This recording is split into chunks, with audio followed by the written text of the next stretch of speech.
to call 911, reporting that they saw Laundrie slapping Petito. You're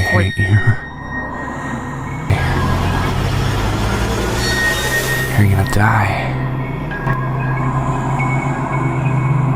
I don't want to do this. Years later, the tragic story of Gabby Petito's murder is still fresh in everyone's mind. Here's how it all unfolded and how her family is still fighting for justice.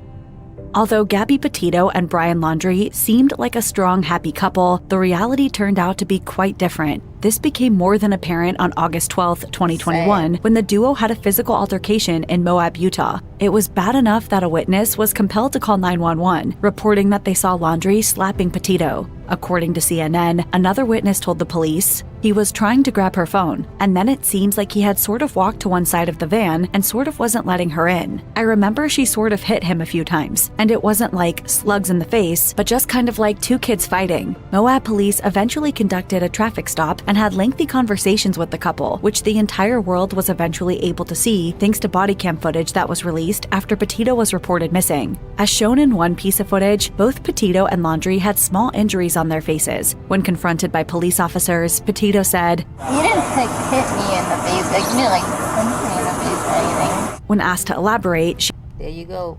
When you start making up those excuses, it's not gonna end well. He added, "He grabbed me with his nail, and I guess that's why I definitely have a cut right here because I can feel it when I touch it, it burns." At Petito's request, the police officers refrained from pressing charges against Laundrie, but instructed the duo not to spend the night together. The couple complied, and police brought Laundrie to a hotel.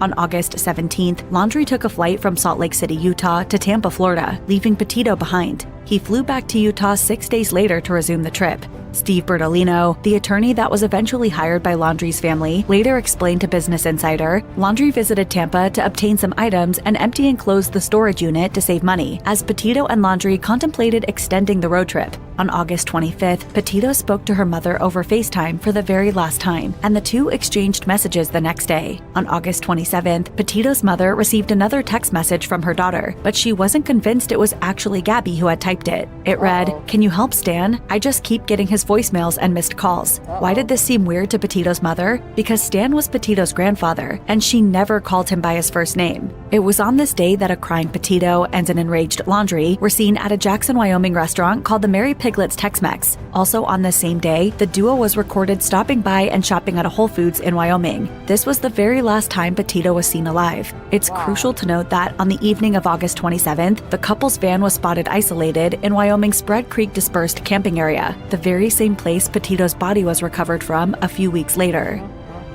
2 days after Petito was last seen alive, Laundrie spoke to his mother over the phone. Finding Laundrie a bit distraught, his mother asked his father to talk to him. When his father reached out to him over the phone, Laundrie reportedly told him Petito was gone and that he needed to find an attorney, without providing further explanations for his statements. On September 1st, Laundrie drove the Ford van back to his parents' Florida home without Petito. 5 days after his return, Laundrie and his parents went on a 2-day camping trip to Tierra Verde, Florida, which was undoubtedly surprising and suspicious.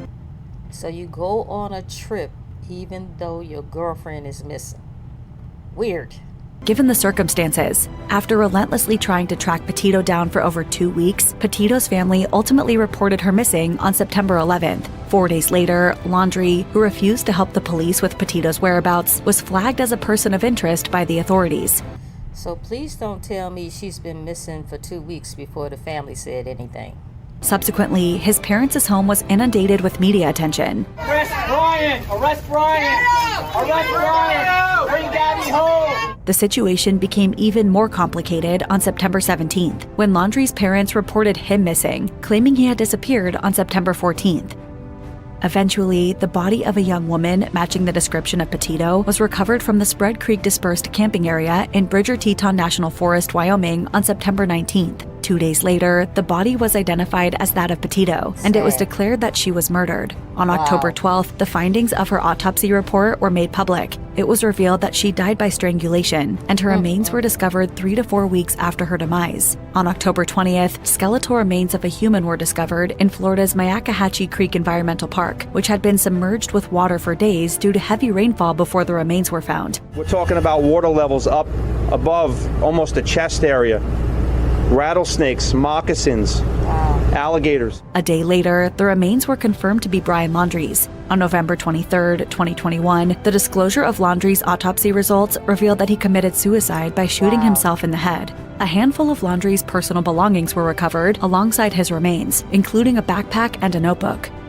Attorney Steve Bertolino made the contents of the notebook public in June 2022 in an attempt to purify the Laundrie family's reputation. It contained not only a confession to Petito's murder, but also a suicide note. According to his confession, Petito had sustained severe injuries from a fall, prompting him to end her life and thus her suffering. Laundrie wrote, "I don't know the extent of Gabby's injuries, only that she was in extreme pain. I ended her life. I thought it was merciful, that it is what she wanted, but..."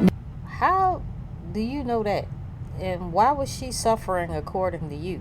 "Now I see all the mistakes I made." In his suicide note, he wrote, "I am ending my life, not because of fear of punishment, but rather because I can't stand to live another day without her." Multiple experts were quick to weigh in on the matter, and the general consensus was that Laundrie's confession was anything but convincing. For instance, former NYPD detective Michael Alcazar said Laundrie was fearful of the aftermath of Petito's death and wrote the justification to somewhat avoid being held responsible for the murder. In another statement, forensics expert Lawrence Kobylinski noted that Petito's death can be deemed anything but merciful.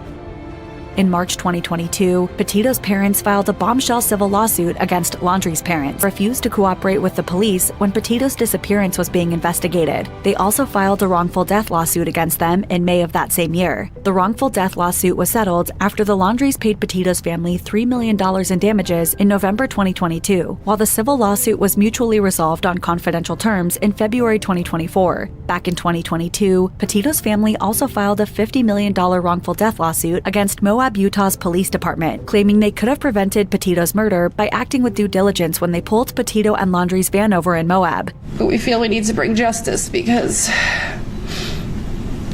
she could have been protected that day. 2 years later, a Utah judge dismissed the case on grounds of the Government Immunity Act of Utah, saying the Moab police were in no way responsible for Petito's death. Petito's parents and attorney have said they will challenge the dismissal and take their case to the Utah Supreme Court to seek justice. They hate you.